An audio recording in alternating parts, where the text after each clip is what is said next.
প্রত্যেক মানুষ নিজের জীবনে দুঃখ অনুভব করেন। প্রত্যেকের দুঃখ আলাদা হতে পারে। কারোর মনে এই দুঃখ থাকে যে সে তার বাবা মায়ের সব ইচ্ছে পূরণ করতে পারেননি। কেউ এটা ভেবে দুঃখ পান যে সে চিরকাল সদাচার করেছেন, সৎকর্ম করেছেন, কিন্তু তাও তাকে দুরাচারী বলে মনে করা হয়। কেউ এটা ভেবেও দুঃখ পান যে তার সামনে যে ব্যক্তি রয়েছেন তার চোখে তিনি শত্রু হয়ে উঠেছেন বা দুষ্ট হয়ে উঠেছেন, যেখানে তিনি হয়তো কোনো অনুচিত কাজই করেননি। এবার এই সমস্ত বিষয় নিয়ে ভেবে নিজের ব্যক্তিত্ব নিয়ে সন্দেহ প্রকাশ করবেন না। যদি নিজের ব্যক্তিত্ব নিয়ে কোনো সন্দেহ থেকে থাকে, তাহলে কর্ম সংক্রান্ত প্রশ্ন করুন যে আপনি যা করেছেন তাতে কি উচিত ছিল, কি অনুচিত ছিল। যেটা প্রয়োজন সেটা এটা বোঝার যে আপনার অন্তর্মন, আপনার বিবেক আপনাকে কি বলছে, আর আপনার অন্তর্মন আর আপনার বিবেক আপনাকে যেটা করতে বলবে শুধু সেটাই করুন। আর তারপরে এই সংসার কি বলবে, কি ভাববে সেসব নিয়ে ভাবতে যাবেন না। কারণ এই সংসার তো ঈশ্বরকেও প্রশ্ন করে থাকে, ঈশ্বরকেও দোষী মনে করে। কখনো কখনো যখন কোনো ঘটনা মানুষের ইচ্ছা অনুযায়ী ঘটে না, তখন মানুষ এটা বলে যে হে ঈশ্বর, আপনি আমার পাশে থাকলেন না, আপনি বড়ই কঠোর, এটা আপনার দোষ। যেখানে বেশিরভাগ সময় হয়তো সে নিজেই নিজের কর্মফল ভোগ করছে। আর কখনো কখনো ঈশ্বর হয়তো তার জন্য আরো ভালো কোনো পরিকল্পনা করে রেখেছেন, কিন্তু মানুষ এটা বুঝতে পারে না। তাই দিনের শেষে যেটা প্রয়োজন সেটা হলো নিজের মনের কথা বুঝতে হবে। আপনার বিবেক কি বলছে শুধু সেটাই করুন, আর সামনে এগোতে থাকুন। আমার সাথে ভালোবেসে বলুন, রাধা রাধা। সবাই বলেন যে জীবনে কাদের সঙ্গ লাভ করছি সেটা খুব গুরুত্বপূর্ণ। এক ঝুড়ি ফলের মধ্যে যদি একটা পচা ফল আপনি রেখে দেন, তাহলে আস্তে আস্তে সমস্ত ফল পচে যায়। সেই জন্য কথায় আছে যে কুসঙ্গ থেকে দূরে থাকো। কিন্তু কি করা যায়? এই সংসার খুবই ছোট। যেখানে আমরা কাজ করি, যেখানে আমরা থাকি, যে পথে আমরা আসা যাওয়া করে থাকি, যে পথে আমরা ভ্রমণ করি, সেখানে এমন অনেক সংখ্যক ব্যক্তি থাকেন যাকে দেখে আমরা মনে করি যে এদের থেকে দূরে থাকতে হবে। তখন আমরা কি করতে পারি? তাদের কি আমরা পরিত্যাগ করব? তাহলে এই সংসারে এমন অনেক মানুষ আছেন, তাহলে কি সংসারই পরিত্যাগ করব? না, সেই ফলের মতন হবেন না যারা একটি পচা ফলের উপস্থিতির জন্য নিজেরাও নষ্ট হয়ে যান। বরং হয়ে উঠুন চন্দন বৃক্ষের মতন, যেটা আসলে সাপেদের বাসস্থান, যেখানে অনেক সংখ্যক অত্যন্ত ভয়ানক বিষধর সাপ থাকে। তারপরেও এই চন্দন, সে কিন্তু নিজের শ্রেষ্ঠত্ব হারায় না, এর মূল্য কিন্তু সেই একই থাকে। মনে রাখবেন, এই সংসারে নিজের সঙ্গ বদলানোর পূর্বে নিজেকে বদলান। নিজেকে কিছুটা এমন ভাবে গড়ে তুলুন যে কেউ আসুক না কেন সে যেন আপনাকে বিভ্রান্ত বা দূষিত না করতে পারে। আসুন আমার সাথে ভালোবেসে বলুন, রাধা রাধা। মানুষ জীবনে অনেক ধরনের সুখ লাভ করে। অর্থ সুখ, পরিবারের সুখ, বৈভবের সুখ। কিন্তু এমন একটা সুখ আছে যা বেশিরভাগ মানুষকে প্রভাবিত করে, কিন্তু সেই সুখ তাদের কোনো প্রয়োজনই নেই। সেটা হলো পরনিন্দা সুখ। অর্থাৎ এমন কোন ব্যক্তিকে নিয়ে নিন্দা করা, তার প্রতি অনুচিত শব্দ প্রয়োগ করা, কারণ সেই ব্যক্তিকে আপনি পছন্দ করেন না। আর এমন অনেক মানুষ আছেন যারা এই কাজ করে খুব আনন্দ লাভ করেন, যেটা করা উচিত নয়। কারণ এতে আপনার সময়, আপনার ঊর্জা আপনার নিজের অন্তরের ইতিবাচক শক্তি আপনি নষ্ট করে ফেলছেন। আর এই সব কিছুই আপনার প্রয়োজন আছে। যাদেরকে আপনার পছন্দ নয় সেই ব্যক্তির বিষয়ে কথাই বলবেন না। সেই সব ব্যক্তির দিকে মনোনিবেশ করুন যাদের আপনি ভালোবাসেন। সেই সব কাজে মন দিন যেগুলো আপনার ভালো লাগে। সেই বস্তুর দিকে নজর দিন যেগুলো আপনার প্রিয়, নিজের লক্ষ্যের দিকে, এই সব কিছুর দিকে নয়। এমনটা করলে আপনার জীবনে আপনি সেই সব বস্তুর দিকে নজর দিতে পারবেন যারা প্রকৃত অর্থে আপনার জীবন আরো শ্রেষ্ঠ করে তোলে। এমনটাই করুন, জীবন আরো অনেক বেশি সুন্দর হয়ে উঠবে। আর তখন এই মন প্রসন্ন হয়ে বলবে, রাধা রাধা। আজ আমরা আবার সাফল্য আর অসফলতার বিষয়ে কথা বলবো। সফল ব্যক্তি কে হয় এবং অসফল ব্যক্তি কে হয়, এই বিষয়ে আমরা আগে অনেকবার কথা বলেছি। প্রত্যেক ব্যক্তি সাফল্য লাভ করতে চান, কিন্তু প্রত্যেক ব্যক্তি সাফল্য লাভের এই কাজে সফল হতে পারেন না। এবার এটা কেন হয়, এর পেছনে কারণটা কি? কারণ হলো ভয়। সফল ব্যক্তি হলেন তিনি যিনি নিজের সিদ্ধান্ত দ্বারা এই সমস্ত সংসারকে বদলে দিয়ে থাকেন, এবং অসফল ব্যক্তি হলেন তিনি যিনি এই সংসারকে দেখে এর বিষয়ে ভেবে নিজের সিদ্ধান্ত বদলে ফেলেন। প্রয়োজন হলো নিজের লক্ষ্যের বিষয়ে ভেবে দেখার, পথের বিষয়ে ভেবে দেখার। একবার যদি আপনি পথ নির্বাচন করে থাকেন, সেই পথে অগ্রসর হতে থাকুন আর তাতে অটল থাকুন। সবসময় দৃঢ় প্রতিজ্ঞ হন। আপনি যদি কোনো পথে টিকে থাকেন আর নিরন্তর পরিশ্রম করতে থাকেন, তবেই আপনার জীবনে সাফল্য আসবে। যদি কথায় কথায় লোকে কি ভাববে, লোকে কি বলবে, এ কথা ভেবে নিজের সিদ্ধান্ত পাল্টান, তাহলে কখনো নিজের লক্ষ্যে পৌঁছতে পারবেন না। আসুন আমার সাথে ভালোবেসে বলুন, রাধা রাধা।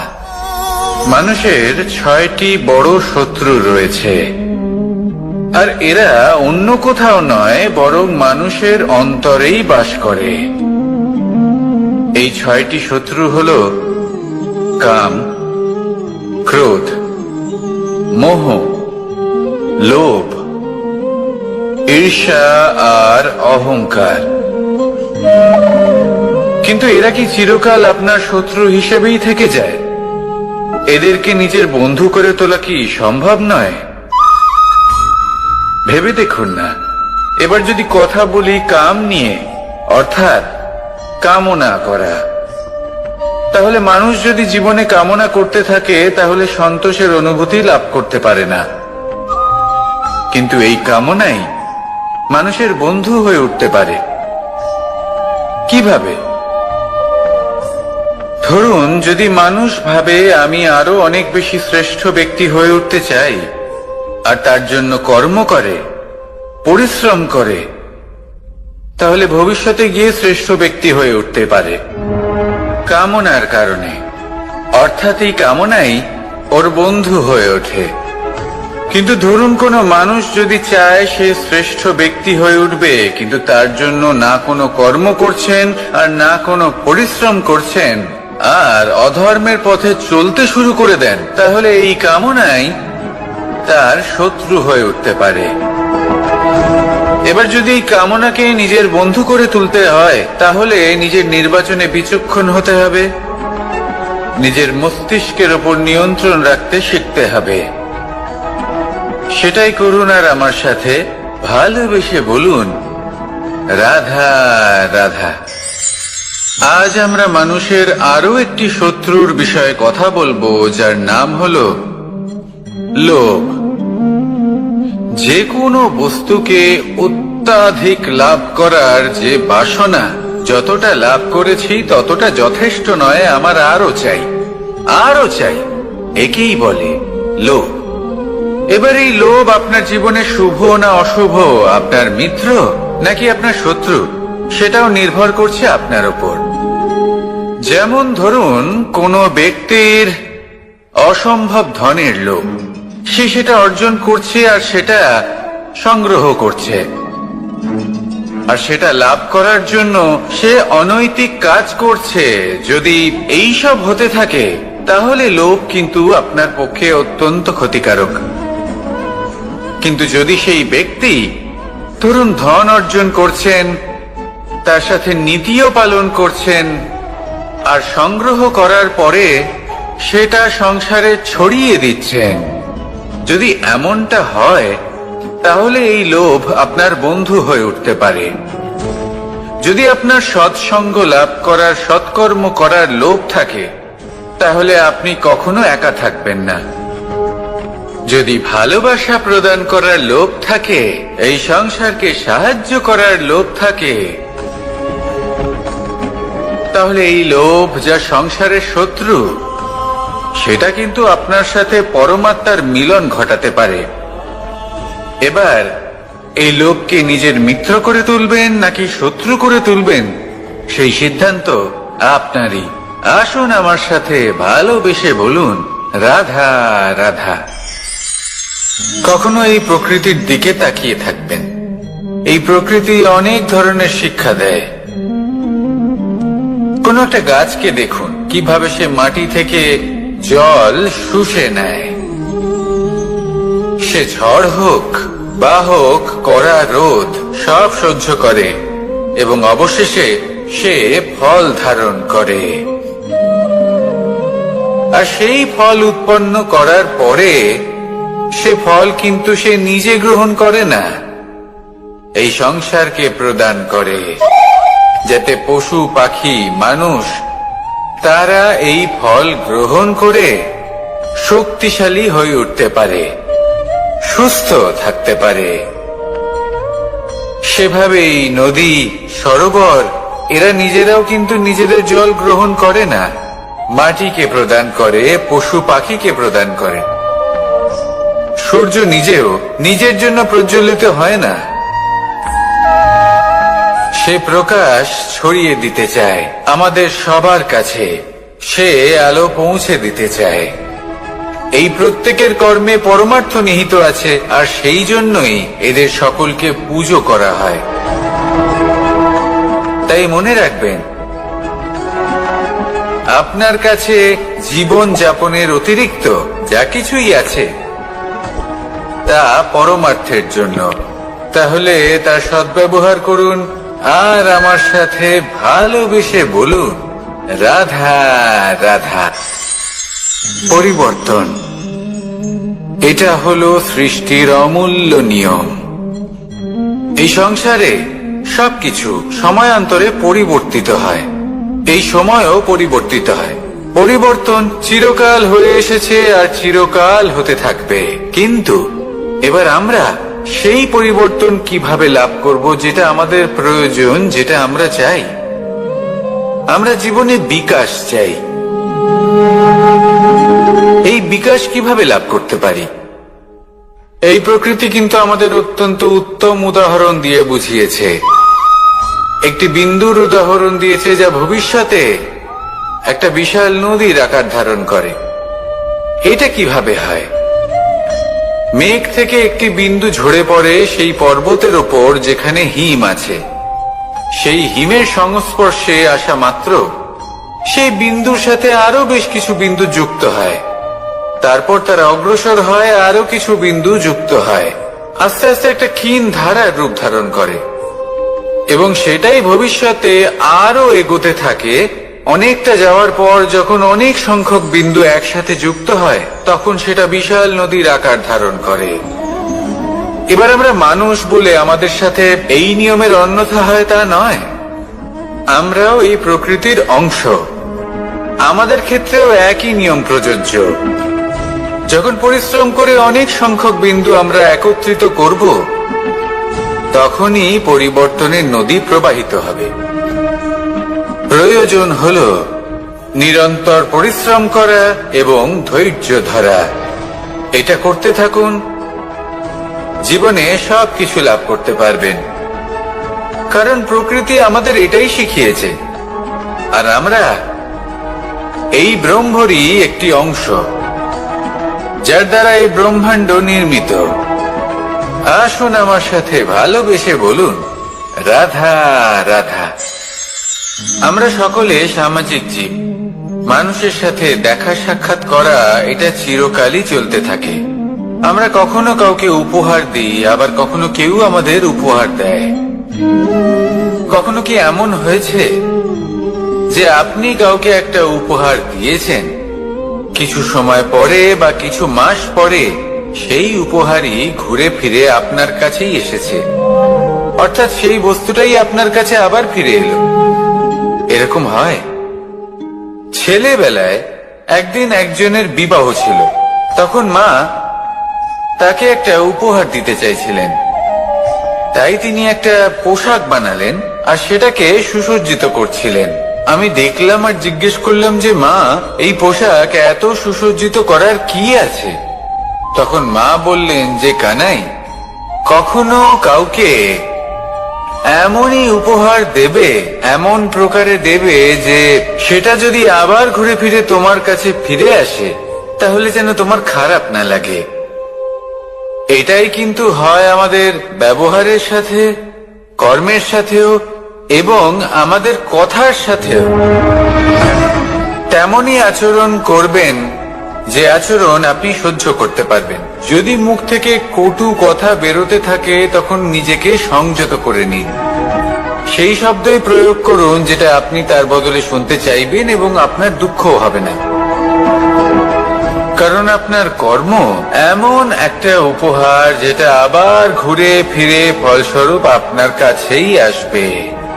সেই জন্য নিজের আচরণ শুভ করুন, নিজের মানসিকতা শুভ করুন, নিজের মুখ থেকে মধুর বাণী নিঃসৃত করুন, আর এইভাবেই মধুর ভাবে বলুন, রাধা রাধা। এই সংসারে প্রত্যেকটা জিনিসের নিজস্ব একটা বিশেষত্ব আছে, আর তার বিশেষত্বর জন্যই তাকে বিশেষ গুরুত্ব দেওয়া হয়। যদি কথা বলি অস্ত্রের, যেমন তরোয়াল। তরোয়াল নির্মাণ করা হয়েছে রক্ষার জন্য। কত তাড়াতাড়ি সে সামনে উপস্থিত শত্রুকে নিধন করতে পারে। এবার এই তরোয়ালের কোন গুণটা দেখা প্রয়োজন? সেটার ধার। সেই বস্তুটি নয় যার মধ্যে এই তরোয়াল রাখা হয়। সেইভাবেই যদি আমি কথা বলি বানের, তাহলে এটা প্রয়োজনীয় নয় যে সেই বান কতটা তীক্ষ্ণ, কতটা বলশালী। এটা দেখা প্রয়োজন যে তার আকারটা কেমন। সে কি বাতাস ভেদ করে নিজের লক্ষ্যে পৌঁছতে পারবে? সেটা বেশি গুরুত্বপূর্ণ। সেই জায়গাটা নয় যেখানে সেই বান রাখা হয়। ঠিক সেইভাবেই যদি আপনি কোনো মানুষেরই মূল্য বুঝতে চান, তাকে পরখ করে দেখতে চান, তাহলে তার জাতি, তার ধর্ম, তার রূপ, তার আকার, সেগুলো দেখে তাকে পরখ করতে চেষ্টা করবেন না। তাকে পরখ এই সব কিছুর ভিত্তিতে করবেন না। তার স্বভাবটা দেখুন, তার গুণ দেখুন, তার প্রতিভা দেখুন, তার কর্ম দেখুন। কারণ এটাই সেই ব্যক্তির আসল পরিচয়, এটাই হলো তার অস্তিত্ব। যখনই আপনি কোন নর্তককে শ্রেষ্ঠ নৃত্য প্রদর্শন করতে দেখেন, তখন আপনি কিন্তু এটা ভাবেন না যে সে কোথা থেকে এসেছে, সে কি খায়, ওর বন্ধু বান্ধব কারা। আপনি তার নৃত্য দেখেন, ওর শিল্প দেখেন, সেটারই প্রশংসা করেন, সেটাকেই সম্মান করেন। সেইভাবে এই সংসারে সকলকে সম্মান করুন। আর এই সম্মানের আধার হওয়া উচিত তার গুণ, তার স্বভাব, তার কর্ম, তার রূপ আর তার বেশভূষা নয়। আসুন আমার সাথে ভালোবেসে বলুন, রাধা রাধা। এই সংসার বলে যে কৃষ্ণ হলো মহাযোগী। কেউ বলে যে কৃষ্ণ হলো সাংখ্য যোগের প্রবর্তক, কেউ বলে ভক্তি যোগের, কেউ বলে জ্ঞান যোগের, কেউ কেউ এটা মনে করেন যে অষ্টাঙ্গ যোগের প্রভু হলাম আমি। কিন্তু এই যোগ আসলে কি? যোগ বিষয়টাকে বোঝা খুব একটা কঠিন নয়, কিন্তু সেই যোগকে নিজের যাপনের অংশ করে তোলা হলো অত্যন্ত কঠিন, আর তার জন্য প্রয়োজন অভ্যাস। যোগ শব্দটার অর্থ হলো যুক্ত করা, আর এটা আমি ছোটবেলায় শিখেছিলাম। যখন আমার মাখন খেতে ইচ্ছে করত আর মা মাখনের সেই হাঁড়িটা ওপরে টাঙিয়ে রাখতেন, তখন আমরা ভাবতাম যে অত দূরে পৌঁছবো কি করে। তখন আমরা যোগের বিষয়ে জানতে পারলাম, আর তখন জানতে পারলাম যে সব থেকে গুরুত্বপূর্ণ যোগ আসলে কি? সহযোগিতা, সাহায্য। আমরা সব সখারা একসাথে জড়ো হতাম, একে অপরের পিঠের উপর উঠে দাঁড়াতাম, আর তারপর আমরা ওই মাখনের হাঁড়ির কাছে পৌঁছতে পারতাম, আর তারপর আমরা সবাই মিলে সেই মাখন ভাগ করে খেতাম। সহযোগিতা, এটা অত্যন্ত গুরুত্বপূর্ণ।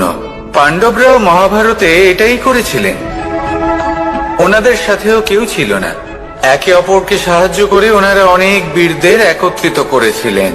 তারপর অবশেষে মহাভারতের এই মহাযুদ্ধে ওনারা জয়লাভ করেছিলেন। রামায়ণে রাম এবং লক্ষ্মণের সাথে কেউ ছিল না। সহযোগিতার মাধ্যমে ওনারা ভাল্লুক আর বানর সেনাকে একত্রিত করেছিলেন, আর এই সংসারের সব থেকে প্রবল রাক্ষস রাবণকে বধ করেছিলেন। মনে রাখবেন, একসাথে মিলে যদি আপনারা কর্ম করতে শেখেন, তাহলে এই সংসারে এমন কিছুই নেই যেটা আপনি অর্জন করতে পারবেন না। আসুন আমার সাথে ভালোবেসে বলুন, রাধা রাধা। কর্ম এবং ফল। মানুষের স্বভাব হলো এটাই যে তিনি নিজের প্রত্যেক পরিশ্রমের প্রতিফল প্রার্থনা করেন। বেশিরভাগ সময় এই ফলাফলের চিন্তা করতে করতে, কল্পনা করতে করতে উনি কর্ম করতে থাকেন যে আমি এই কাজটা করলে এই ফল পাবো। সেই সব কল্পনা করতে থাকেন যা না তার হাতে আছে, না আছে অধিকার, আর না আছে নিয়ন্ত্রণ। উনি শুধু নিজের কর্ম করতে পারেন। উনি কি ফল পাবেন তা তার হাতে কখনোই নেই। তাই আপনিও শুধুমাত্র কর্ম করতে থাকুন, ফলের চিন্তা করবেন না। মনে রাখবেন, শিকড় এবং শাখা যেভাবে একে অপরের সাথে জড়িয়ে, সেইভাবেই একে অপরের সাথে জড়িয়ে কর্ম এবং ফল। যেরকম কর্ম আপনি করবেন, সেরকম ফল আপনি অবশ্যই পাবেন। তাই এই ফলের আশায় কর্মের সময় কখনোই নষ্ট করবেন না, কারণ যে ব্যক্তি সময় নষ্ট করেন, সময় সেই ব্যক্তিকে অবশ্যই নষ্ট করে দেয়। কর্ম করুন নিঃস্বার্থভাবে, ফলের চিন্তা করবেন না, আর আমার সাথে ভালোবেসে বলুন, রাধা রাধা। কর্ম এবং ফল। দেখতে গেলে এই সমস্ত ব্রহ্মাণ্ড এই দুইয়ের মাঝেই স্থির হয়ে আছে। মানুষজন কর্ম করেন ভালো ফল লাভের আশায়, আর ভালো ফল লাভের আশায় উনি এটাই ভুলে যান যে উনি যে কর্ম করছেন তা কি করছেন। আমি বলেছিলাম কর্ম করুন ফলের চিন্তা না করে, কিন্তু কি কর্ম করছেন সেই বিষয়ে ভাবাটাও অত্যন্ত আবশ্যক। না তো অনেক সময় আমরা এমন কর্ম করে ফেলি যা না চাইতেও বিষে পরিণত হয়, যা হয়েছে দুঃশাসনের সাথে, দুর্যোধনের সাথে, গুরু দ্রোণের সাথে। একজনের মানসিকতা উচিত ছিল না, একজনের বিবেক উচিত ছিল না, আরেকজন যে পক্ষ নির্বাচন করেছিলেন সেই পক্ষ উচিত ছিল না। আর যা কিছু ওনাদের সাথে হলো, আপনার, আমার, আমাদের সকলের সাথে তা হতে পারে। আমি বলেছিলাম কর্ম করুন, ফলের চিন্তা করবেন না, কিন্তু এই কর্মের বিষয়ে বিচার করে দেখাটাও ততটাই আবশ্যক। দেখুন, কর্ম করার উচিত প্রক্রিয়া ফলের চিন্তা না করা, কিন্তু যদি আপনার কর্ম শুভ হয়, তাহলে তার ফলও নিয়তি আপনাকেই দেবে। সর্বদা কর্ম করার সময় এটা ভাবুন যে আপনার এই কর্ম এই সংসারকে, এই সমাজকে, আপনার পরিবারকে, আপনার আশেপাশের মানুষজনকে কোন দিশায় নিয়ে যাবে। যদি এটা সবার জন্য মঙ্গলময় হয় তাহলে কর্ম করতে থাকুন। আর হ্যাঁ, নিশ্চিত রূপে ফলের চিন্তা করবেন না। আসুন আমার সাথে ভালোবেসে বলুন, রাধা রাধা। বটবৃক্ষের বীজ সর্ষের দানার থেকেও ছোট হয়, কিন্তু যখন তা নিজের রূপ ধারণ করে তখন তা বিশাল বৃক্ষের আকার ধারণ করে, যা সহস্র বছর ধরে বেঁচে থাকে, ছায়া প্রদান করে, পাখিদের আশ্রয় প্রদান করে, আর দেয় পথচারীদের বিশ্রাম করার স্থান। কেন? কারণ সেই ছোট বীজ তা মাটির ভেতরে গিয়ে নিজের খোলস ত্যাগ করে। অন্ধকারে থাকে সে, যতই আলো আসুক না কেন, যতই বর্ষা আসুক না কেন, সব সহ্য করে। আর তারপরে একটা চারা গাছ অঙ্কুরিত হয়, তারপর ধীর গতিতে একটা বিশাল বৃক্ষতে পরিণত হয়।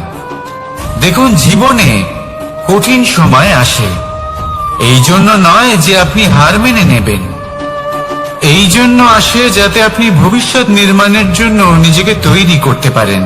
যদি কঠিন সময়ে আপনি ওই বীজের মতো দৃঢ় হয়ে থাকতে পারেন, তাহলে আপনিও একদিন সেই বিশাল বৃক্ষের মতো নিজের অস্তিত্ব গড়ে তুলতে পারবেন, যা সহস্র বছর পর্যন্ত মনে রাখা হবে। আসুন আমার সাথে ভালোবেসে বলুন, রাধা রাধা। এই ব্রহ্মাণ্ড কত বৃহৎ, তাই না? যার সম্মুখে এই পৃথিবীকেও একটা বিন্দুর মতো মনে হয়। আর এই পৃথিবীতে আমরা কে হই, আমাদের আকার কিরকম, আমাদের অস্তিত্বই বা কি? যখন আমরা এভাবে ভাবি তখন মনে হয় আমরা কিছুই নই। তা আমরা যখন কিছুই নই, তাহলে আমরা এত চিন্তা করি কেন? কি ভেবে ভয় পাই? কাকেই বা এত ভয় পাই? কে আমাদের মারতে পারে আর কেই বা আমাদের জন্ম দেবে? আত্মার আসলে না কখনো জন্ম হয় আর না কখনো মৃত্যু। আত্মা শুধুই শরীর বদল করে। আপনি, আমি, আমরা সকলে এই শরীর নয়, আমরা হলাম আত্মা, যা হলো পরম আত্মার পরম অঙ্গ। সেই জন্য মনে রাখবেন, বাইরের কোথাও দেখবেন না, নিজের অন্তরের গভীরে গিয়ে দেখুন, আত্মাকে উপলব্ধি করতে শিখুন। ক্লেশ, ভয়, চিন্তা, এই সব কিছুর থেকে নিজেকে দূরে রাখুন, তাহলেই উপলব্ধি করতে পারবেন পরমাত্মা কে। তাহলে আসুন আমার সাথে ভালোবেসে বলুন, রাধা রাধা। পরিবর্তন এই সংসারের শাশ্বত নিয়ম। কোন রাজা নেই যিনি চিরকাল রাজা থাকেন, কোন ধনী ব্যক্তি নেই যিনি চিরকাল ধনী থাকবেন। এই সংসারে সূর্যের স্থান নেওয়ার জন্য চন্দ্রিমার আগমন ঘটে। কোন স্থান যাকে পতিত বলা হয়েছিল, সেখানে মহল তৈরি হয়েছে। কোন স্থান যাকে আজ মলিন বলা হয়েছে, কাল সেখানে মন্দির স্থাপন হতে পারে। কোন ঋতু চিরকালের জন্য থাকে না, কখনো সময় চিরকাল একরকম থাকে না। আজ যা আপনার কাছে রয়েছে, কাল অন্য কারোর ছিল। আজ যা আপনার কাছে রয়েছে, কাল তা অন্য কারোর কাছে চলে যাবে। আপনার সাথে কিছু থাকলে তা হলো আপনার কর্ম, কিন্তু সেই কর্মের পরিণামও আপনার নয়। আপনি শুধু কর্ম করুন, বাকি সবকিছুই পরিবর্তনশীল। কিন্তু সেই পরিবর্তনকে দেখে ভয় পাওয়ার প্রয়োজন নেই, তাকে স্বাগত জানান। যদি আপনি হাসি মুখে সেই পরিবর্তনকে স্বাগত জানান, তাহলে এই পরিবর্তনও হাসি মুখে আপনার সাথে থাকবে। আসুন আমার সাথে ভালোবেসে বলুন, রাধা রাধা। সঞ্চয় মানুষের যখন থেকে বোধ বুদ্ধি হয়, সঞ্চয় করতে আরম্ভ করে দেন। সঞ্চয় করতে থাকেন ভোজনের, সঞ্চয় অর্থের, সঞ্চয় শক্তির। নিজের জন্য করেন, নিজের পরিবারের জন্য করেন, নিজের স্ত্রীর জন্য করেন, সন্তানের জন্য করেন, সন্তানের সন্তানের জন্য সঞ্চয় করেন। সঞ্চয় করার জন্য ওনার কাছে অনেক কারণ রয়েছে, কারণ উনি এটা ভাবেন যে এই সঞ্চিত শক্তির জন্য কেউ ওনার কোনো ক্ষতি করতে পারবে না। মানুষ ভুলে যান একটা গুরুত্বপূর্ণ কথা, এই সত্য, উনি এই সংসারে খালি হাতেই এসেছিলেন, আর এখান থেকে ওনাকে খালি হাতেই যেতে হবে। যা এখানকার তা এখানেই থেকে যাবে। আর যদি কিছু ওনার সাথে যায় তা হলো ওনার কর্ম, আর কিচ্ছু নয়। তাই যদি কিছু অর্জন করতে চান তাহলে শুভ কর্ম অর্জন করুন, আত্মশক্তি অর্জন করুন, কারণ পরলোকে এটাই হবে আপনার সম্পত্তি। তাহলে কি এটা আপনি অর্জন করতে চান না? আসুন আর আমার সাথে ভালোবেসে বলুন, রাধা রাধা। সদিচ্ছা। দেখতে গেলে 3 অক্ষরে তৈরি এই শব্দ, কিন্তু সমস্ত ত্রিলোক তার উপরেই আধারিত। আপনি এই সংসারে এসেছেন, তখন অবশ্যই শ্বাস নেবেন, কিন্তু তার বদলে আপনাকে কিছু তো দিতেই হবে। আপনার উপর নির্ভর করছে আপনি কি দেবেন। কি দেবেন এই সংসারকে, এই সমাজকে, নিজের পরিবারকে, আর তার বদলে কি নেবেন? যশ নাকি অপযশ? দেখুন, এক ছিল রাবণ, যে কিনা সমুদ্র পার করলো সীতাকে অপহরণ করার জন্য, আর এক ছিলেন রামচন্দ্র, যিনি সমুদ্র পার করেছিলেন, সেতু বানিয়ে গিয়েছিলেন সীতাকে ফিরিয়ে নিয়ে আসার জন্য। দুজনেই সমুদ্র পার করেছিলেন, শুধু পার্থক্য ছিল সদিচ্ছাকে বোঝার, লক্ষ্যের। অনেক মানুষের যাত্রা একরকম হতেই পারে, কিন্তু আনন্দ তখনই লাভ করবেন যখন লক্ষ্য শুভ হবে, মহান হবে। এই লক্ষ্য দিয়ে এই সংসারের কল্যাণ হবে এবং মানুষের সম্মান হবে। যদি আপনার সংকল্প উচিত হয় তাহলে আপনার লক্ষ্য উচিতই হবে, নয়তো শুধুমাত্র বিনাশ হবে। আর উচিত এটাই হবে যে বিনাশের হাত থেকে যেন নিজেকে বাঁচানো যায়, কি বলেন?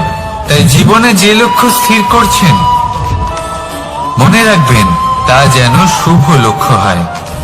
যদি এরকম হয় তাহলে আপনার যাত্রা, আপনার জীবন দুটোই শুভময় হবে। আসুন আর আমার সাথে ভালোবেসে বলুন, রাধা রাধা। সুরক্ষা। এই সুরক্ষা আসলে কি?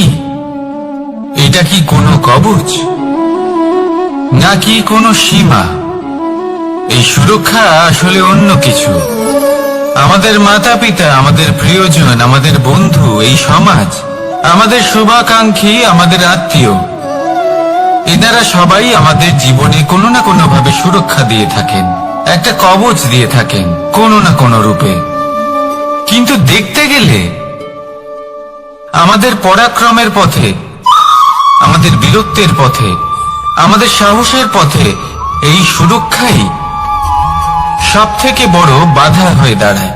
একবার ভেবে দেখুন, যদি আপনি কোনো সুরক্ষাই না পান, বা যদি আপনি এই সুরক্ষা ভেঙে বাইরে আসতে পারেন, তাহলে আপনার বীরত্ব চরম সীমায় পৌঁছে যায়। কেন? কারণ তখন আপনি জানেন যে এই সংসারের সম্মুখীন আমাদের নিজেদেরই হতে হবে। আপনি বুঝে যান যে শত্রুর সম্মুখীন এবার নিজের বলের দ্বারা, নিজের পরাক্রমের দ্বারা, নিজের সাহসের দ্বারা করতে হবে।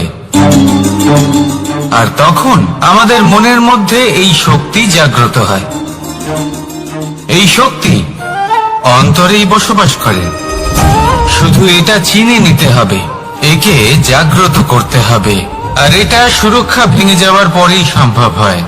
আর যারা নিজের শক্তি সম্পর্কে জানেন,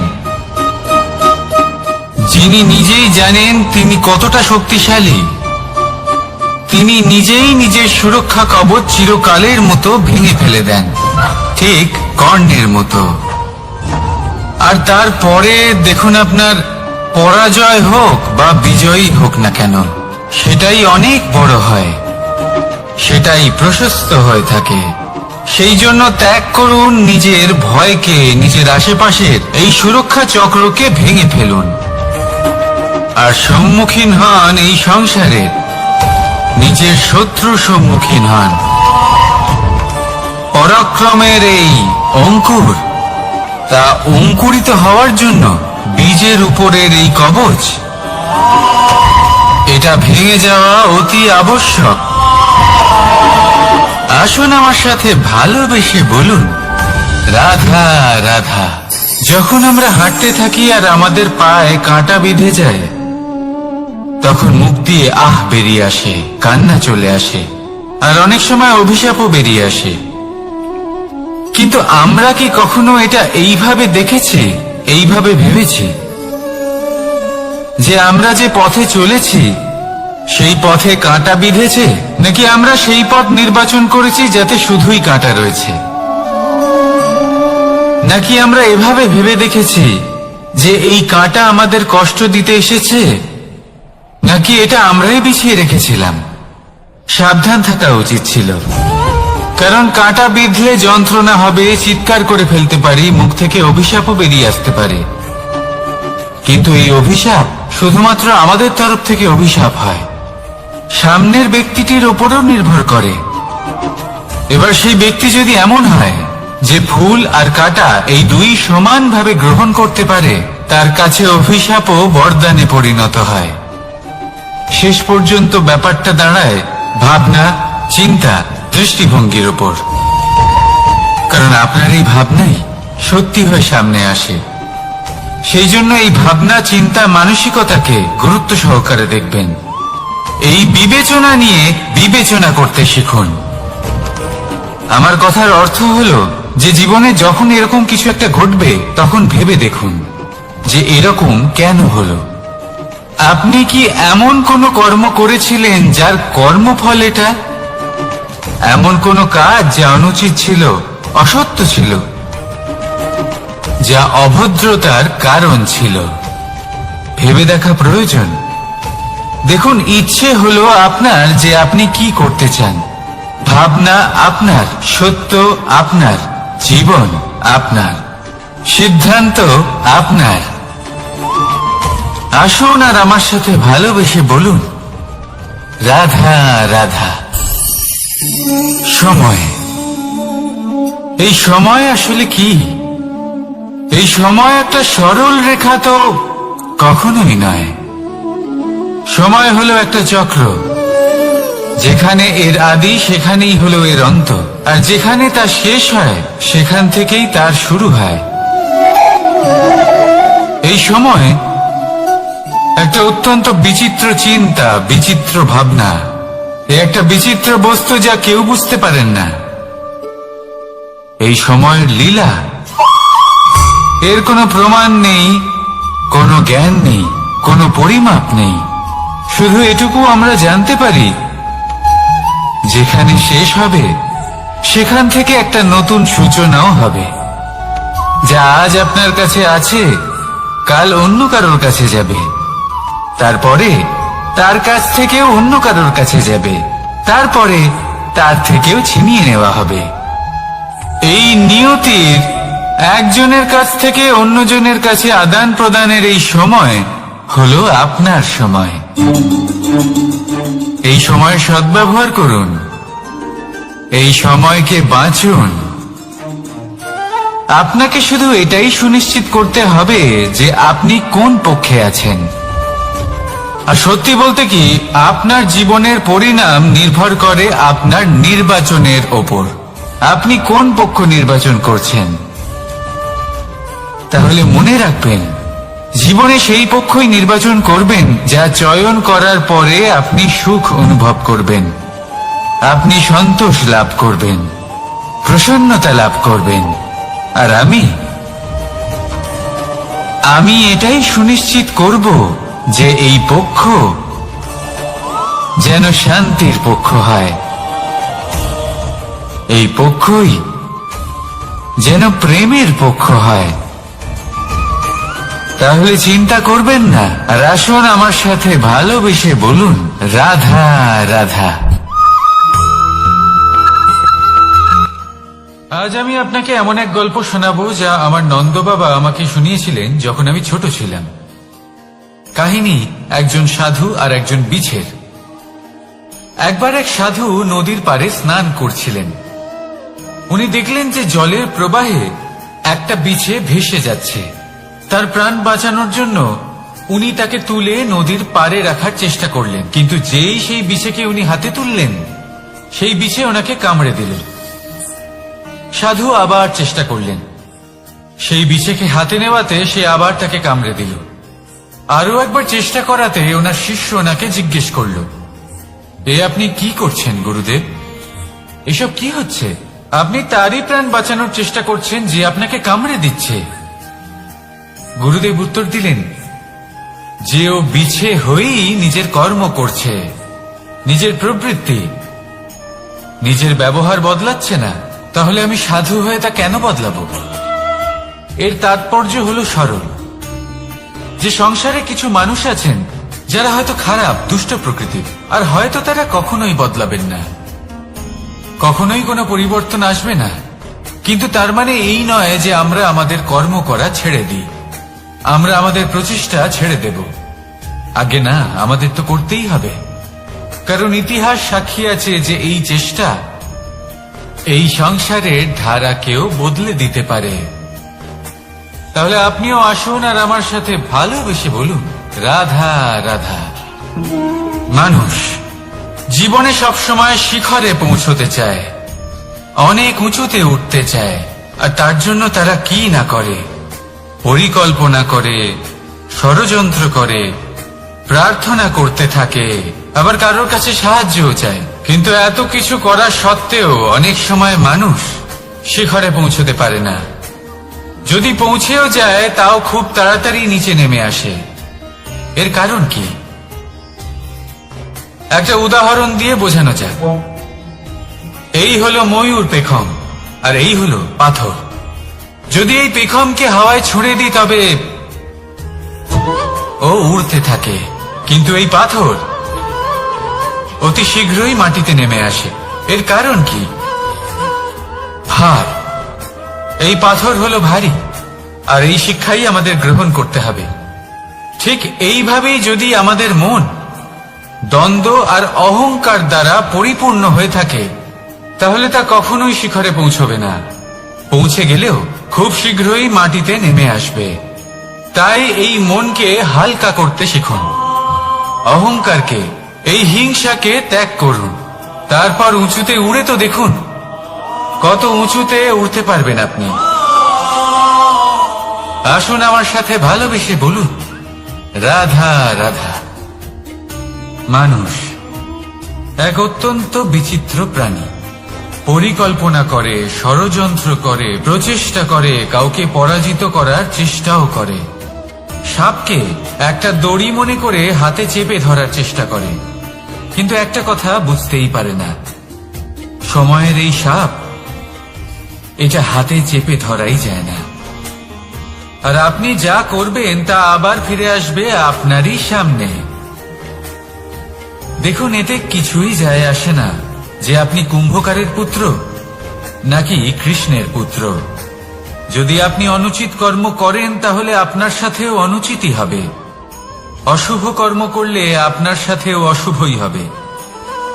কুরু বংশ অত্যন্ত মহান বংশ ছিল। এই কুরু বংশ কি হলো তার সাথে? একটা গোটা বংশ বয়ে গেল, কারণ ওনাদের উদ্দেশ্য অশুভ ছিল। অন্যদিকে 5 জন বনবাসী পাণ্ডব মহাভারত বিজয়ী হলেন, কারণ তাদের উদ্দেশ্য শুভ ছিল। তাই মনে রাখবেন, শুভ অগ্নি প্রজ্বলিত করবেন, শুভ তাপ সঞ্চার হবে। অশুভ অগ্নি প্রজ্বলিত করবেন, নরকেই জ্বলতে হবে। তাহলে আসুন আর আমার সাথে ভালোবেসে বলুন, রাধা রাধা। মানুষ জীবনে সবসময় সুখ পেতে চান, কিন্তু এই সুখ, এটা আসলে কি? এই সুখের আসল রূপ কি? আমি বলি, সুখের আসলে 2টি রূপ হয়, বাহ্যিক সুখ, আত্মিক সুখ। আর এটা ঠিক তেমনই হয় যেরকম আমাদের শরীরের সাথে জড়িত ছায়া আর আমাদের শরীরের মধ্যে বসবাসকারী আত্মার।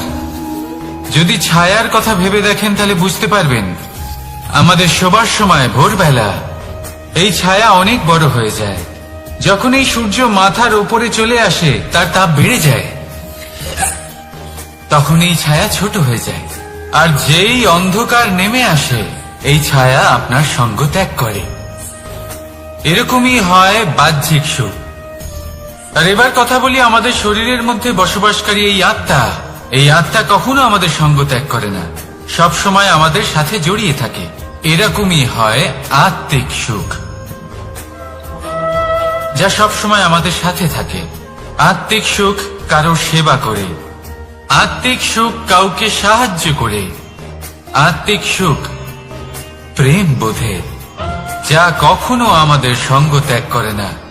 সেখানে বাহ্যিক সুখ, যতক্ষণ আপনি সম্পন্ন কিছু মানুষ এবং সুবিধার সাথে আছে, এই বাহ্যিক সুখ আপনার সাথে থাকবে। সম্পন্নতা চলে গেলে, মানুষজন চলে গেলে, সুখ সুবিধা চলে গেলে বাহ্যিক সুখও চলে যায়। তাহলে এই আত্মিক সুখ খুঁজে নিন এবং সেই সুখের সাথেই বলুন রাধা রাধা। আপনি কখনো কোনো সাধারণ পাখি দেখেছেন, যেমন বাবুই? সে কি করে? সে কোনো গাছের ডালে নিজের বাসা বানায়। এবার সেইখানে বাসা বানানো সহজ ব্যাপার, কারণ সামগ্রী আশেপাশেই পাওয়া যায়। কিন্তু সমস্যা হলো আক্রমণ। কোনো সাপ বা অন্য কোনো পশু ওর বাসাতে ওর সন্তানদের উপর না আক্রমণ করে বসে, এই ভয়ে তার সব সময় থাকে। আর এটা সব থেকে কঠিন ব্যাপার এদের জন্য, নিজের বাসায় নিজের সন্তানদের সুরক্ষা। আর বাজ পাখি, যদি আমরা বাজের কথা বলি তাহলে তারা কি করে? বাজ পাখি কোনো উঁচু পাহাড়ের শিখরে, কোনো পাথরের খাঁজে নিজের বাসা তৈরি করে। এবার ওখানে বাসা বানানো একেবারেই সহজ ব্যাপার নয়, কারণ সামগ্রী আশেপাশে পাওয়া যায় না, দূর থেকে নিয়ে আসতে হয়। কিন্তু সেইখানে আক্রমণের ভয়ও কখনোই থাকে না।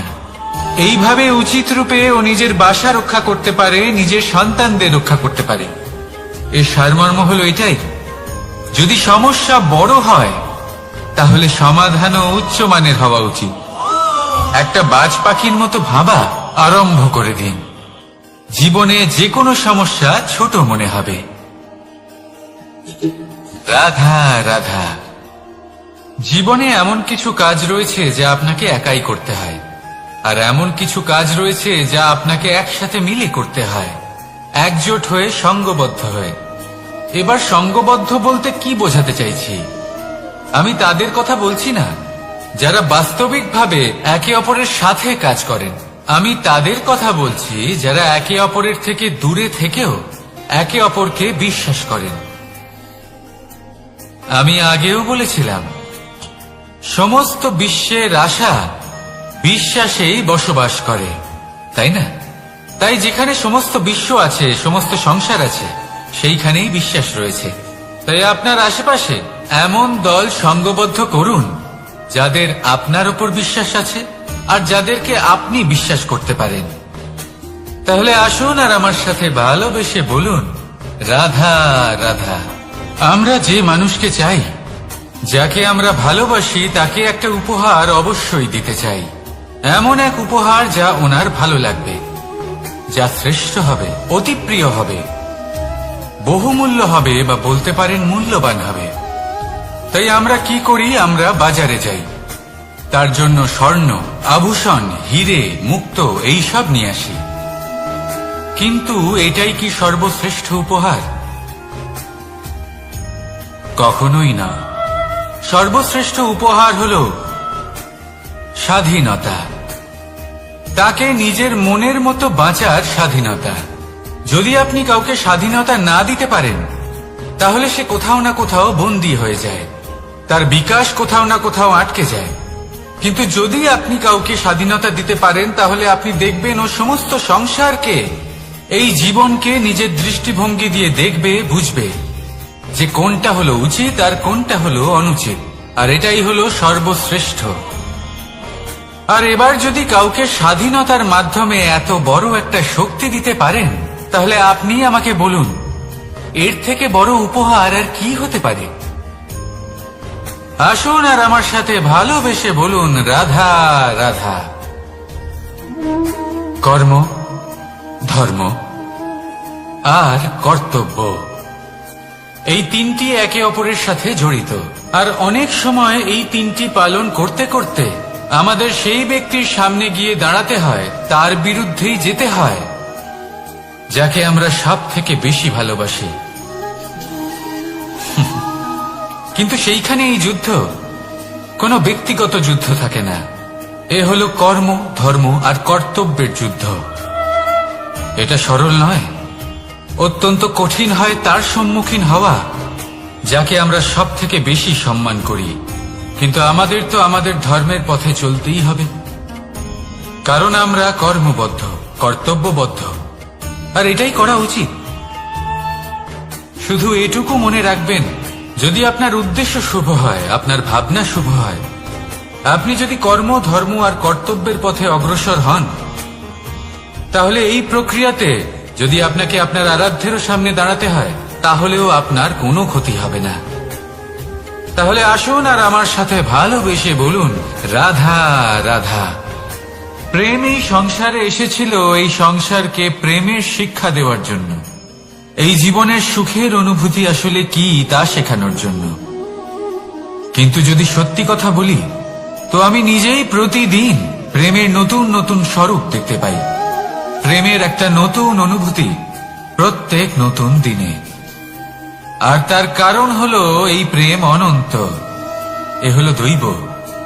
প্রেম হলো এই সংসারের সব থেকে বড় ঢাল এবং সব থেকে বড় অস্ত্র। এই প্রেম ছাড়া না কোনো ন্যায় হয় আর না কোনো শাস্ত্র, না জীবন আছে আর না অন্ত। এবার যদি এই প্রেম মনের মধ্যে বাস করতে শুরু করে, তাহলে কখনো কোনো সমস্যাই হবে না। আর যদি হয়েও থাকে, তাহলে তা স্থায়ী হবে না। এই প্রেম কি না করতে পারে? এই প্রেম সমস্ত সমস্যা মিটিয়ে ফেলতে পারে, আপনার মনের মধ্যে অহংকারকেও বিনাশ করে দিতে পারে, আপনাকে সাক্ষাৎ ঈশ্বরের সাথে দেখা করাতে পারে। তাই প্রেমের দ্বারা প্রয়াস করতে থাকুন, এই সংসারের প্রত্যেক মানুষকে, প্রত্যেক বস্তুকে, প্রত্যেক জীব জন্তুকে ভালোবাসবেন। আর এই প্রেমের দ্বারাই বলুন, রাধা রাধা। প্রশান্তি জড়িত নিদ্রা মানুষের জীবনের একটা অত্যন্ত গুরুত্বপূর্ণ সুখ এবং প্রয়োজনীয়তাও। দেখতে গেলে এই সংসারের প্রত্যেক পশু পাখি, প্রত্যেক জীব অবশ্যই নিদ্রা প্রাপ্ত করেন। কিন্তু মানুষ, যার মধ্যে বিচার বিবেচনা করার শক্তি অন্যদের থেকে অনেক বেশি, তার কিন্তু ঘুমের কিছু সমস্যা অবশ্যই হয়। কি বলেন? তাই তো। এবার এর কারণ কি? চিন্তা। এবার চিন্তা আমাদের সবার জীবনে আছে। আমরা সকলে জানি যে চিন্তা কখনো আমাদের সাহায্য করে না, তাও আমাদের জীবনে আছে। কেন? চিন্তার মাধ্যমে কি কখনো কোনো সমস্যার সমাধান হয়েছে? অর্থের চিন্তা করলে কি অর্থ লাভ হয়? ভবিষ্যতের চিন্তা করলে কি ভবিষ্যৎ ঠিক হয়ে যায়? স্বাস্থ্যের চিন্তা করলে কি স্বাস্থ্য নিজে থেকেই ঠিক হয়? হয় না। তাহলে এই সব কিছু থেকে আমাদের একটা ছোট্ট শিক্ষা অবশ্যই লাভ করা উচিত। আপনিও আপনার কাঁধ থেকে চিন্তার এই বোঝা নামিয়ে ফেলুন। আর ইচ্ছে, এই সব ইচ্ছে একত্রিত হয়ে আমাদের মনে চিন্তা উৎপন্ন করে। তাই এই চিন্তাগুলিকে ত্যাগ করুন, প্রকৃতির প্রেমের উপর বিশ্বাস রাখুন। মনে রাখবেন, যিনি চিন্তা মুক্ত হবেন তিনি চিতা মুক্ত হবেন। সুখের নিদ্রা প্রাপ্ত করুন, আর নিদ্রায় যাবার আগে আমার সাথে ভালোবেসে বলুন, রাধা রাধা। মহাদেব, সেই দেবতা যিনি মহান, যাকে দেবতাদের দেবতা বলা হয়, যিনি হলেন আমার আরাধ্য। কখনো আপনার মনে এই প্রশ্ন এসেছে যে শিবকেই কেন মহাদেব বলা হয়, অন্য কোনো দেবতাকে কেন বলা হয় না? সেই কারণ মহাদেবের মধ্যে ওনার মধ্যে এমন এক বিশেষ গুণ রয়েছে যা অন্য কারণ নেই। তা হলো নিঃস্বার্থ হয়ে মানুষের সেবা করা। যদি প্রয়োজন পড়ে, যদি সৃষ্টির পথে বিনাশের কালো মেঘ ছেয়ে থাকে, তখন নিজের প্রাণের চিন্তা না করে হলাহল পান করার জন্য প্রস্তুত থাকেন মহাদেব। আর এই অদ্বিতীয় ত্যাগের জন্যই শিবকে মহাদেব বলে ডাকা হয়। এবার যদি কোনো মানুষও নিঃস্বার্থ ভাবনার দ্বারা নিজেকে অর্পণ করে দেয় এই জগতের কল্যাণের জন্য, মানুষের সেবার জন্য, তাহলে তিনিও মহাপুরুষ, মহামানব হতে পারেন। যদি কেউ অভুক্ত থাকেন তাহলে নিজের থালা থেকে অর্ধেক খাবার তাকে দিয়ে দিন। যদি কেউ অসুস্থ হন তাহলে তাকে সেবা করার, চিকিৎসা করার চেষ্টা করুন। এই জীবন শুধু নিজের জন্য নয়, অন্যদের প্রতি, সমস্ত সংসারের প্রতি উৎসর্গ করুন। যদি এইসব মানুষ শিখে যান তাহলে তিনি মহাদেবের পথে অগ্রসর হতে পারেন। যদি মানুষ নিঃস্বার্থ ভাবনার দ্বারা এই সংসারের সেবা করতে শিখে যান তাহলে তিনি নিশ্চিত রূপে মহামানব অবশ্যই হতে পারবেন। আসুন আমার সাথে ভালোবেসে বলুন, রাধা রাধা। স্বর্ণ, হিরে, মুক্ত, মানিক, এই সব কিছুকে আগে পাথর বলা হতো। তাহলে এমন কি হলো যে এদের রত্ন বলা হয়? আর রত্ন তা বাস্তবে আসলে কি? এটা হলো সেই পাথর যাকে আগে আগুনের তাপ সহ্য করতে হয়েছে, পরখ করা হয়েছে, যাচাই করা হয়েছে, এদের কাটার চেষ্টা করা হয়েছে, কিন্তু তারা কখনোই নষ্ট হয়নি, বরং তারা আরো উদ্ভাসিত হয়েছে, আরো উজ্জ্বল হয়েছে, এই সংসারে আরো প্রকাশ ছড়িয়ে দিয়েছে। সেই জন্য এরা হলো এত অমূল্য, সেই জন্য এরা হলো বহুমূল্য, সেই জন্য এদের রত্ন বলা হয়। এবার মানুষের কাছেও এই নির্বাচনের অধিকার রয়েছে যে আমরা শুধু পাথর হয়ে থাকব নাকি রত্ন হয়ে থাকব। কিভাবে? আমাদের জীবনেও অনেক সমস্যা রয়েছে, বাধা আছে, বিপত্তি আছে। আমরা সেই বাধার তাপে উত্তপ্ত হই, এই সমস্যা আমাদের কাটার চেষ্টা করে। অনেক মানুষ বিভিন্ন পরিস্থিতি আমাদের ভাঙার চেষ্টা করে, কিন্তু আমাদের নষ্ট হলে চলবে না।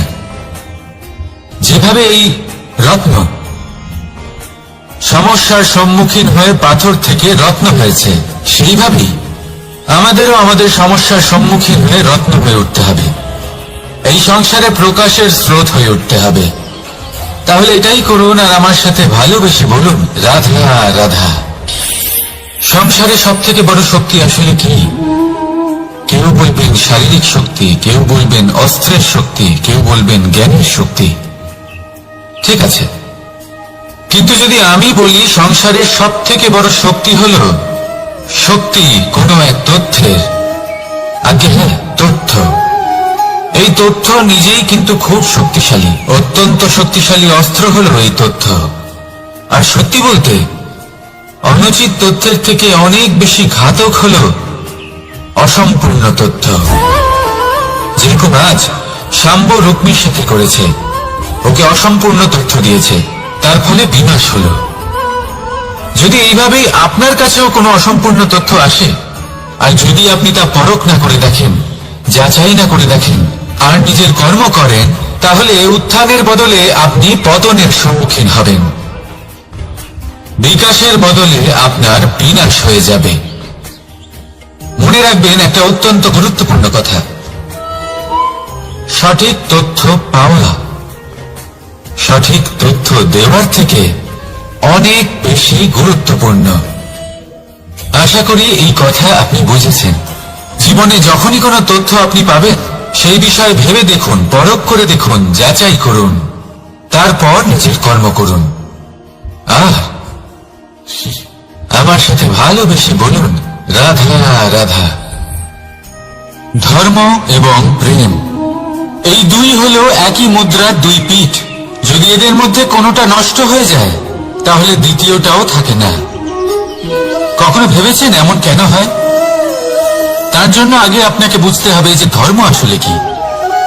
ধর্ম সেটাই যা এই সংসারের প্রত্যেক মানুষকে একে অপরের সাথে সুখ এবং শান্তিতে থাকতে প্রেরণা যোগায়। এই প্রেরণার আধার হলো প্রেম। প্রেম সেটাই যা আপনার মধ্যে অন্য কারোর প্রতি করুণাবোধ জাগিয়ে তোলে, সম্মান জাগিয়ে তোলে। এবার যদি প্রেম চলে যায় তাহলে সবার আগে বিনাশ হবে সম্মান আর করুণাবোধের। এবার যেখানে না প্রেম রয়েছে, না সম্মান রয়েছে, না করুণা রয়েছে, সেখানে ধর্ম কিভাবে বাস করবে?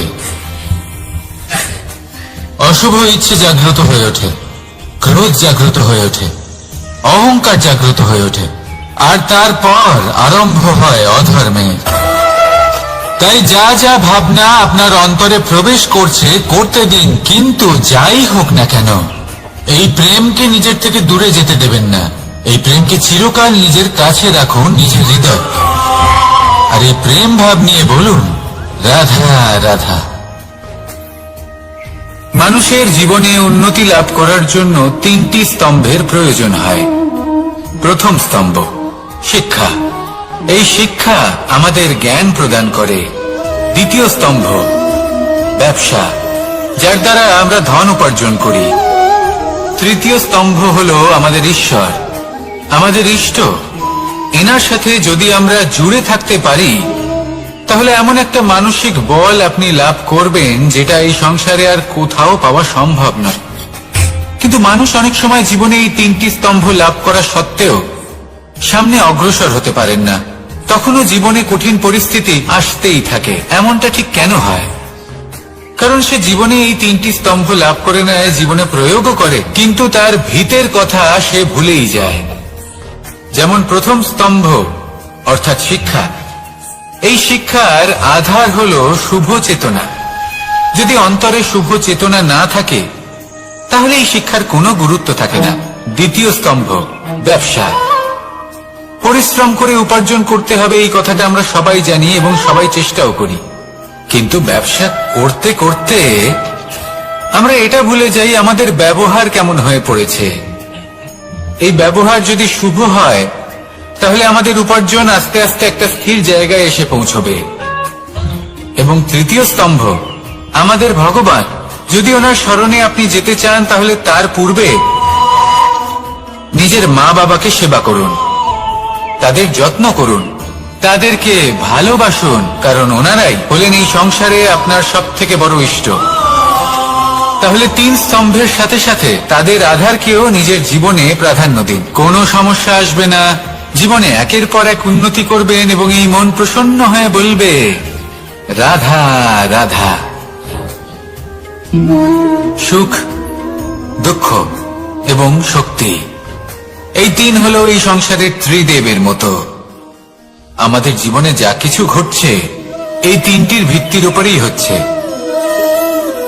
আসলে এই সংসারের একটা নিয়ম আছে, যখনই আপনি কিছু লাভ করেন এই সংসার আপনার পরীক্ষা নেয়। এটা জানার জন্য আপনার পরীক্ষা নেয় যে আপনি যা কিছুই লাভ করেছেন আপনি কি আদৌ সেটার যোগ্য কিনা। ঠিক সেইভাবেই এই সুখ, দুঃখ এবং শক্তি আপনার পরীক্ষা নিয়ে থাকে। যখন সুখ আসে তখন সে আপনার পরীক্ষা নেয় যে আপনার মধ্যে অহংবোধ জাগ্রত হয়নি তো। যদি অহংবোধ চলে আসে তাহলে সুখ সেখানেই সঙ্গ ত্যাগ করে। দুঃখ আপনার ধৈর্যের পরীক্ষা নিতে থাকে, আর যদি আপনার মধ্যে ধৈর্য না থাকে তাহলে এটা আপনাকে আরো বেশি দুঃখের গভীর অন্ধকারে ঠেলে দেবে। সেখানে শক্তি পরীক্ষা নেয় আপনার বিনম্রতার। যদি আপনি বিনম্র না হন তাহলে হয় এই শক্তি আপনার সঙ্গ ত্যাগ করবে, নয় এই শক্তি বিনম্রতার অভাবে আপনার পতনের কারণ হতে পারে। এই সংসারে যে কোনো ব্যক্তি যিনি এই পরীক্ষায় উত্তীর্ণ হয়ে থাকেন এই জীবনে তিনি সাফল্য লাভ করেন। আসুন আমার সাথে ভালোবেসে বলুন রাধা রাধা। ভয়ের সাথে আমরা সবাই পরিচিত, কষ্ট আমরা সবাই পেয়েছি। কখনো কখনো আমরা অসুস্থ হয়ে পড়ি, আর এমন সময় হলে মাতার মমতা, কখনো বাবার স্নেহ, কখনো বন্ধুদের পাশে থাকার অনুভূতি আমাদের রোগ নিরাময়ে সাহায্য করে। কখনো যদি আমরা নিরাশ হয়ে পড়ি, তখন যদি আমাদের কোনো আপনজন আমাদের দুটো ভালো কথা বলে তখন আমাদের মনোবল বেড়ে যায়। ঠিক তেমন সংসারের এই রঙ্গমঞ্চে যদি আপনি পীড়িত অনুভব করেন, কিছু শুভ কথা আলোচনা করুন, কিছু স্তুতি গান করুন, কিছু মুহূর্তের জন্য হলেও নিজের ইষ্টদেবের কথা স্মরণ করুন আর প্রার্থনা করুন। সাহস বাড়বে, শক্তিও বৃদ্ধি পাবে এবং সামনে এগিয়ে চলার পথও দেখতে পাবেন। তখন এই মন প্রসন্ন হয়ে বলবে, রাধা রাধা।